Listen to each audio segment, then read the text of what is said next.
Due to semi-popular request, the Pentium Pro system is back for another video.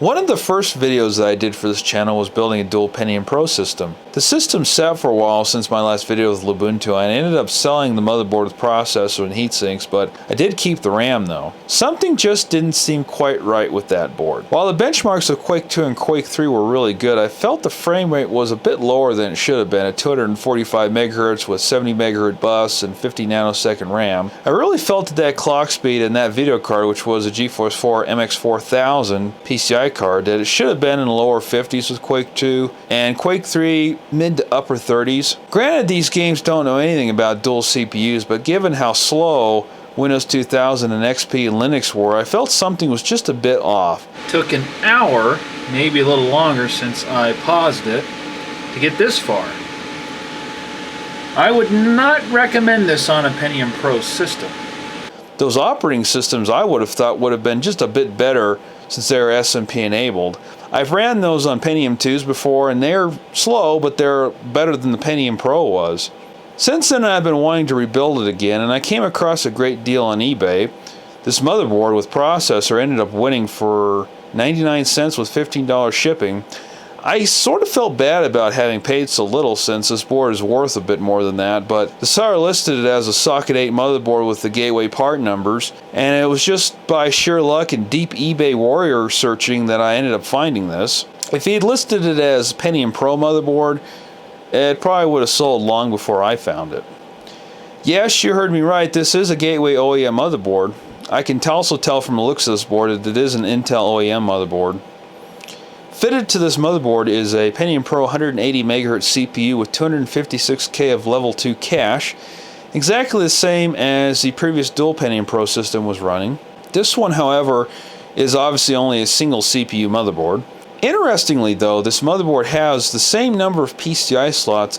The fourth PCI slot on this board actually functions correctly. It's not a slave PCI slot like it was on the dual Pentium Pro motherboard. So I can run all 4 PCI cards in this with no problem.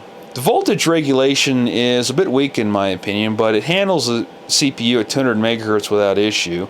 I think this board may have trouble coping with one of those nice blacktop chips with 1 MB of level 2 cache, but I will probably get one anyway if I find a good deal on eBay, that is. I kind of like the look of these gold top ones better though. I like that gold top and large lettering. It just looks cool. I don't know why.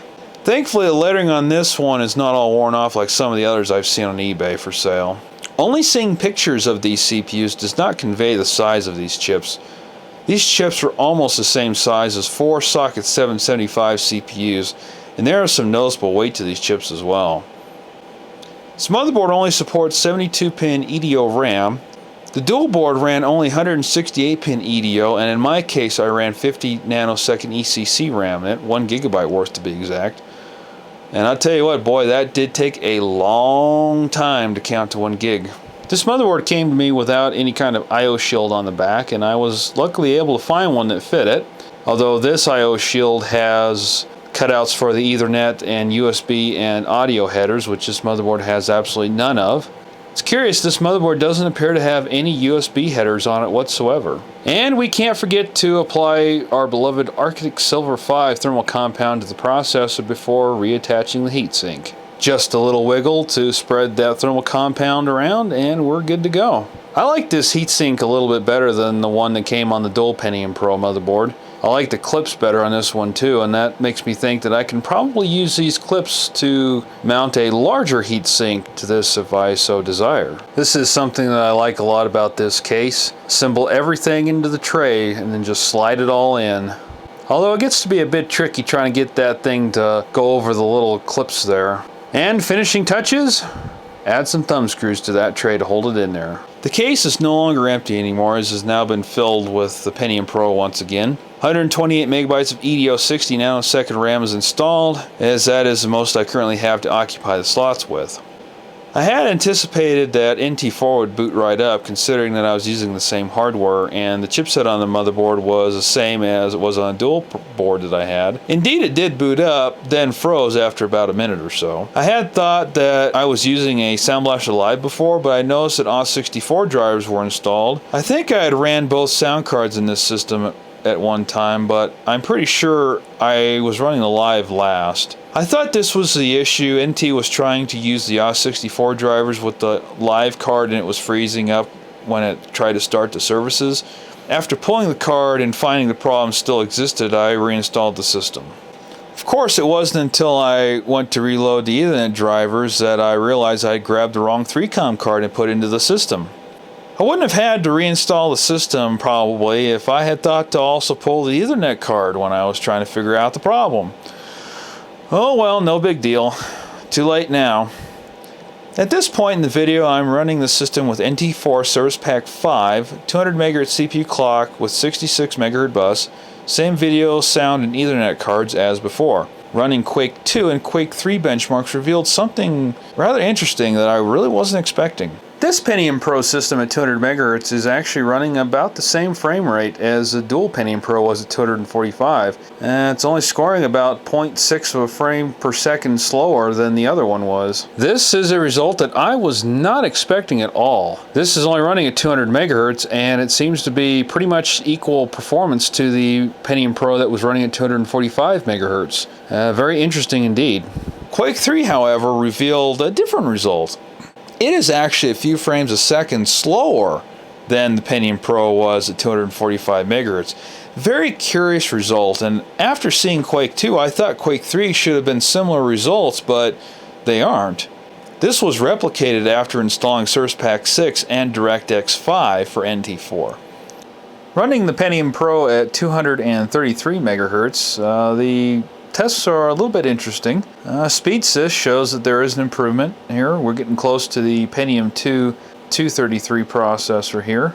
TopBench, on the other hand, shows absolutely no improvement whatsoever. It's kind of surprised me a little bit there. Quake 2 and Quake 3 are a little bit of the same story. Quake 2 ends up running at about 2 to 3 frames a second faster, just right at about 48 frames a second. Quake 3 also again shows marginal improvement only, and running at about 28 frames a second, almost 29 frames a second there. It is an improvement, but it's very marginal at most. I suspect that the EDO RAM, the 72-pin EDO RAM that this system has, is becoming a bottleneck to the system.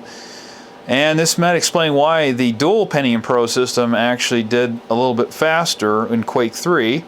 I suspect Quake 3 is a little bit more reliant on the bandwidth of the memory than Quake 2 is. 168-pin EDO RAM should have higher bandwidth than 72-pin, and I think that's the reason why Quake 3 is faster on the dual Pentium Pro than on this one, simply because of the RAM. But Quake 2 still is faster on this system for whatever reason.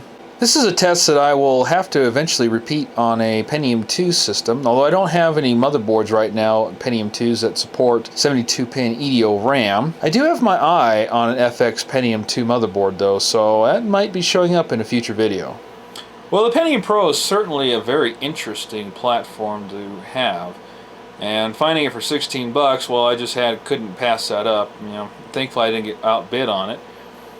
But I kind of missed the dual Pentium Pro motherboard. I do wish I still had that so I could compare it, but it's interesting to go back and look at the videos that I did and see what that one was doing compared to this, and frankly I was rather surprised.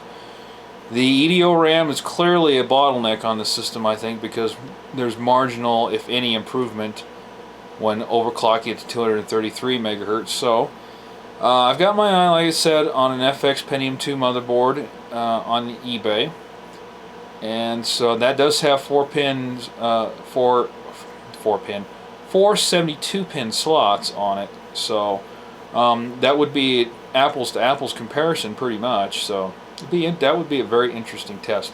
It only supports up 266 processors, so 266 megahertz processor, I should clarify. It doesn't support 266 of them. Boy, do I wish there was a motherboard that supported 266 processors. That would be fun, but Yeah, anyway, so I hope you guys like this video. I will probably do some more with the Pentium Pro again. I know I said that last time, but this one isn't going anywhere. It's not going anywhere unless I break it. I did run some puppy variants of Linux on it, and they run fantastic on it. I have not put it on the web yet to see how they run, but frankly I don't think it would be very pleasant. But there's some websites I could use anyway. But I love NT4 on the system, and it's a unique way to run NT4. And I do have another computer that's running NT351 that will be coming up shortly here. And so anyway, hope you guys like this, and take care everyone. Peace out.